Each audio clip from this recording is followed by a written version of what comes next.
Jadi gini, bagi teman-teman yang nilai integrasi nilai SKD dan SKB-nya itu tidak lolos atau tidak masuk peringkat dalam. Hai, assalamualaikum warahmatullahi wabarakatuh. Kali ini aku akan bahas kalau tidak lolos di seleksi kompetensi bidang, masih bisa nggak sih jadi CPNS? Penasaran kan? Tapi sebelumnya, klik subscribe dan klik tombol loncengnya agar semua informasi yang aku berikan langsung update ke kamu, oke? Terima kasih yang sudah subscribe. Jadi kita mulai ya videonya. Jadi gini, bagi teman-teman yang nilai integrasi nilai SKD dan SKB-nya itu tidak lolos atau tidak masuk peringkat dalam formasi yang teman-teman lamar. Tapi jangan berkecil hati karena masih bisa mengisi formasi kosong. Gimana sih formasi kosong itu? Jadi formasi kosong adalah formasi yang tidak ada pelamarnya ataupun ada pelamar tetapi tidak lolos di seleksi administrasi, atau lolos di seleksi administrasi tetapi tidak lolos di seleksi kompetensi dasar atau tidak ada yang lolos passing grade-nya, sehingga formasinya itu kosong, tidak ada pelamarnya atau tidak ada yang sampai di SKB.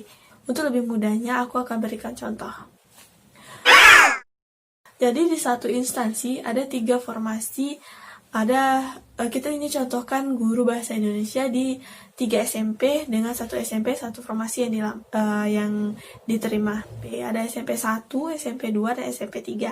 Jadi di masing-masing SMP ini ada 1 orang yang diterima atau 1 formasi yang diterima oleh instansi tersebut. Kemudian pada saat seleksi administrasi ada 150 orang di SMP 1 dan ada 100 orang di SMP 2 dan 50 orang di SMP 3.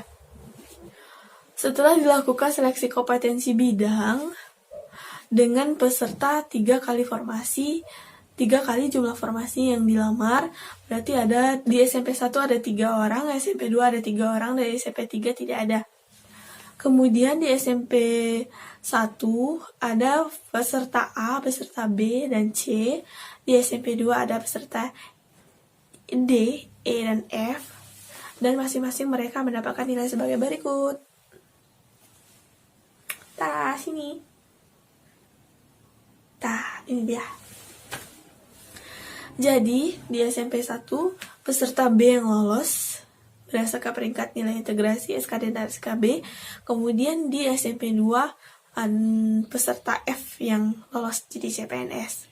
Sedangkan 4 orang lagi masih bisa punya kesempatan untuk mengisi formasi kosong karena mereka punya kualifikasi pendidikan dan jabatan yang sama yang dilamarnya, yaitu sama-sama guru bahasa Indonesia dan ada di SMP. Jadi di SMP 3 tadi kan kosong. Jadi 4 orang ini akan mengisi formasi kosong tersebut. Bagaimana sih cara pengisiannya? Jadi dari 4 orang ini nilai akhirnya nanti akan diurutkan dari SMP 1 dan SMP 2 tadi yang tidak lolos integrasi nilai SKD dan SKB-nya atau tidak lolos di lokasi yang pertama mereka lamar. Jadi 4 orang ini diurutkan 1, 2, 3, 4. Nah, A, C, D, dan E.